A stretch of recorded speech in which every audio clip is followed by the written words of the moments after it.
Hi friends, good morning. இன்றைக்கி பார்த்தீங்கன்னா Sensex வந்து ஒரு 100 பாயிண்ட்ஸும், நிஃப்டியும் ஒரு 60-70 பாயிண்ட்ஸ் அதிகமாக ட்ரேட் ஆகிட்டு இருக்கு. நேற்று அப்டேட் பார்த்தீங்கன்னா வாரில் ஈரான் வந்து ஒரு புது ப்ரொபோசல் யூஸ்க்கு வச்சுருக்காங்க. அதை யூஸ் கண்டிப்பாக ஒத்துக்க மாட்டாங்க. அவங்க முதல்ல என்ன சொல்கிறாங்கன்னா, இப்போ சீஸ்ஃபயர் வந்து கண்டினியூஸாக ஒரு போர் நிறுத்தத்தை எண்டாகவே வச்சுக்கணும், இனி போர் ஸ்டார்ட் பண்ணக்கூடாது.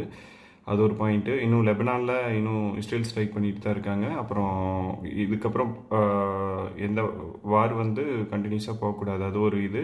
அது ரீசால்வ் ஆச்சுன்னா இது வந்து ஸ்ட்ரெயிட் ஆஃப் ஹார்மஸ் வந்து அவங்க கண்ட்ரோலில் தர சொல்கிறாங்க. அதுவும் பாசிபிலிட்டியே இல்லை. ஸோ இது ரெண்டும் முடிஞ்சால் யுரேனியம், என்ரிச்சடு யூரேனியம் பற்றி கடைசியில் பேசிக்கலாம் அப்படிங்கிறாங்க. பட் இந்த வார் வந்ததுக்கு என்ரிச்சடு யூரேனியம் தான் யூஸ் ஸ்டார்ட் பண்ணுச்சு. ஸோ அது இல்லாமல் எந்த ஒரு பாயிண்ட்ஸும் அக்செப்ட் பண்ண மாட்டாங்க. ஸோ மார்க்கெட் வந்து அப்படியே சைட்வேஸில் தான் போயிட்டுருக்கு அந்த நியூஸ்க்கு அப்புறம். அப்புறம் பார்த்தீங்கன்னா இந்தியாவில் வந்து வெதர் ஃபோர்காஸ்ட் வந்து பார்த்திங்கன்னா ரொம்ப ஹார்ட் டேஸ் தான் போயிட்டுருக்கு. இதனால் நம்மளுக்கு ஃபெர்டிலைசர் ஷார்ட்டேஜும் சரி, அப்புறம் பவர் கன்சம்ஷன் அதிகமாகும். இதனால் டீசல் அதிகமாக யூஸ் பண்ணுவாங்களா, இது பண்ணும்போது மறுபடியும் இன்ஃப்ளேஷன் தான் அதிகமாகும்.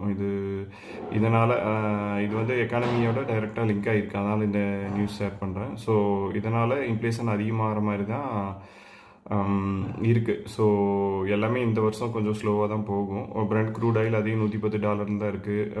இன்றைக்கி பார்த்தீங்கன்னா ருப்பி வேல்யூ வந்து ஒரு 0.2 பைஸ் 20 பைசா கம்மியாகி 93.5 பக்கம் 94.5 பக்கம் ட்ரேட் ஆகிட்டு இருக்கு.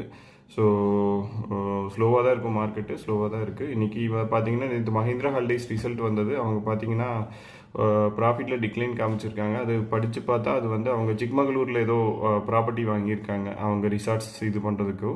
ஸோ அது கொஞ்சம் நேற்று இன்றைக்கி கொஞ்சம் விலை இறங்கியிருக்கு. 250 பிலோ 249 248 ட்ரேட் ஆகிட்டு இருக்கு இன்றைக்கி. ஸோ அது வாங்கலான் இருக்கேன். அப்புறம் பார்த்தீங்கன்னா HDFC ஆஸ் யூஸ்வல் திருப்பி ஒரே ஸ்டாக் சொன்னால் போரிங்காக தான் இருக்கும். பட் வேல்யூவாக இருக்கும்போது அப்போ வாங்காமல் மிஸ் பண்ணக்கூடாது. அதனால் HDFC பேங்க், அப்புறம் இனி பார்த்தீங்கன்னா ஜைடஸ் லைஃப் சயின்ஸ் ஃபார்மாவில் கொஞ்சம் 2-3% இன்றைக்கி கம்மியாக இருக்குது. ஸோ இது கன்சிடர் பண்ணலான் இருக்கேன். ஸோ நீங்களும் பாருங்கள், எது பெட்டராக இருக்கோ நல்ல வேல்யூ பையாக பிக் பண்ணுங்கள். தேங்க்ஸ்.